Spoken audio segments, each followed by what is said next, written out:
गवाही है। इनका नाम ममता है, हरियाणा से गवाही देने के लिए आए हैं। 5 साल से इस बहन को इविल स्पिरिट की प्रॉब्लम थी। 4 लाख का कर्जा हो चुका था और इनका खुद का फ्रूट का बिजनेस था जो कि लॉस हो चुका था। जैसे ये बुधवार की मीटिंग में आए थे और आपने इनका नाम लेकर इनको आगे बुलाकर इनके लिए भविष्यवाणी की और इस बहन ने वर्ड को रिसीव किया। बता रहे हैं 5 साल की इविल स्पिरिट से आजाद हो चुके हैं। 4 लाख का कर्जा उतर चुका है, प्लस बिजनेस के साथ ब्लेस हो चुके हैं। ओ जय जयकार करो सारे, जय जयकार करो सारे, जय जयकार करो सारे, जय जयकार करो सारे। जय मसीह। सारे बहन भाइयों को जय। जोर से बोले बेटे। जय मसीह की। सबको जय मसीह की। जय मसीह की। मेरी गवाही यह है कि हम यहाँ 5-6 वर्ष से आ रहे हैं, ये बहन बता रही है मैं यहाँ पर 6 सालों से लगातार आ रही हूँ।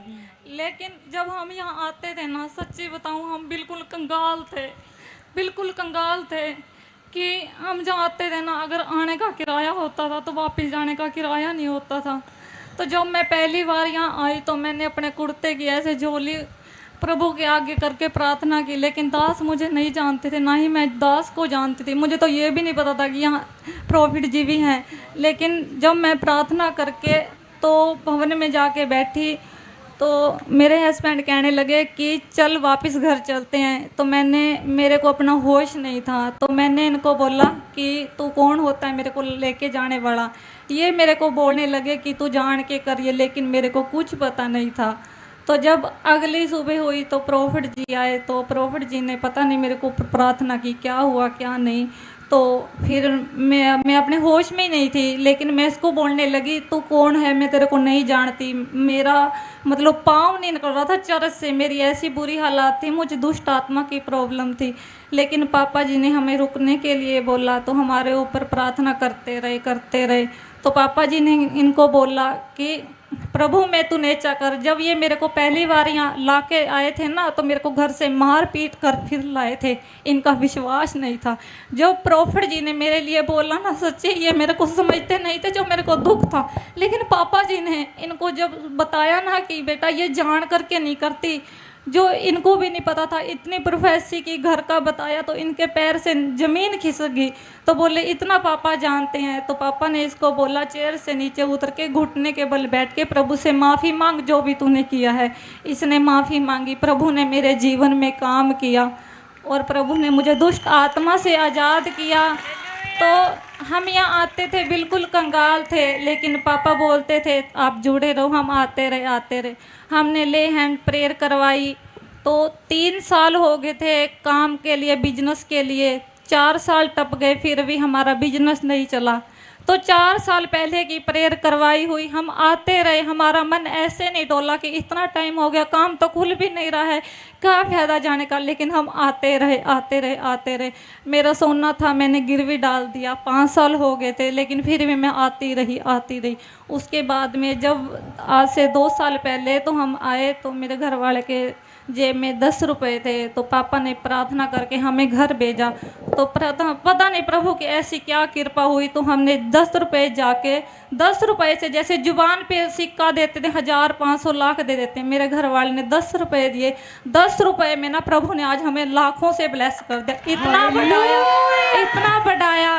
तो मैंने आज से 5 वर्ष पहले गोल्ड रख के गिरवी में चर्च में आई थी, लेकिन ना 5 साल के बाद अगर हम ब्याज भी ना भरे, कुछ भी ना भरे, तो हमें वो गोल्ड नहीं मिलता। लेकिन 5 वर्ष के बाद मैंने अनमोल के पापा को बोला, फ़ोन करके उसको बोलो तो सही, क्या पता अंकल जी अपना सामान दे दे। जब हमने कॉल किया, बोला कोई नहीं, आपका सामान वैसे पड़ा, आप लेके जा सकते हो। 5 वर्ष हमने कुछ ब्याज भी नहीं भरा, वैसे का वैसे हमें अपना गोल्ड मिल गया। प्रभु ने बहुत हमारे जीवन में काम किया। हालेलुया। मैं प्रभु यीशु को देती। ये बहन, इसने जो गवाही दिया कि कंगाल थी मैं और दुष्ट आत्मा से पीड़ित थे, लेकिन प्रार्थना में विश्वास तो था, लेकिन आधा अधूरा विश्वास था, जिसके कारण पूरी तरह चंगाई नहीं मिली। आते थे लेकिन विश्वास में डोल जाते थे, जिसके कारण समय 3 साल लगा। लेकिन जब इन्होंने संपूर्ण विश्वास किया, 3 साल के बाद इनकी दुष्ट आत्मा से ये बिल्कुल आज़ाद हो गए।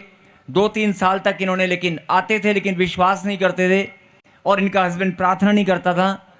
ये आते थे लेकिन प्रार्थना में और विश्वास में बहुत कमज़ोर थे, लेकिन परमेश्वर ने जब इन्होंने विश्वास दिखाया तो इनको साथ के साथ चंगाई दी, साथ के साथ छुटकारा हुआ, और फिर इनके लिए भविष्यवाणी हुआ कि तुम अगर कंगाल भी हो तो परमेश्वर तुम्हें धनी बनाएगा, समाज में तुम्हारा इज्जत मान सम्मान होगा। आज बहुत बड़ा ठेकेदार है ये, बहुत बड़ा ठेकेदार, बहुत बड़ा कॉन्ट्रैक्टर है। आज 10 रुपये भी मांग कर किराया नहीं होता था, लेकिन आज परमेश्वर ने इसको बहुत बड़ा कॉन्ट्रैक्टर बना रखा है, और भेंट में ये सोना भी बोकर जाते हैं गुप्त में। ताली बजाकर महिमा दें। आपके सामने बड़ी गवाही है कि कंगाल को धनी बनाने की सामर्थ परमेश्वर में, वो किसी को भी मुर्दों में जान डालने वाला परमेश्वर है, कंगाल को धनी बनाने वाला परमेश्वर है। ताली बजाकर महिमा दें। आमीन। और इन गवाहियों के लिए ढोल वाले एक बार बजा दे ताली।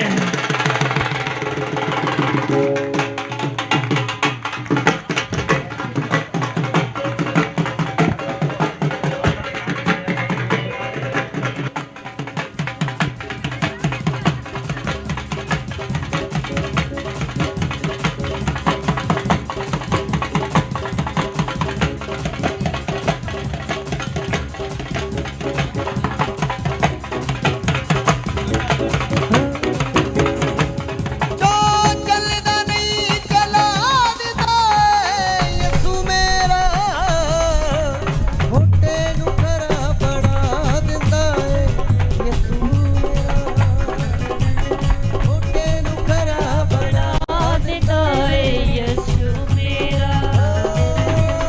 ਮੇਰੀ ਵੀ ਗਵਾਹੀ ਬਣਾ ਦਿੰਦਾ ਏ ਯਿਸੂ ਮੇਰਾ।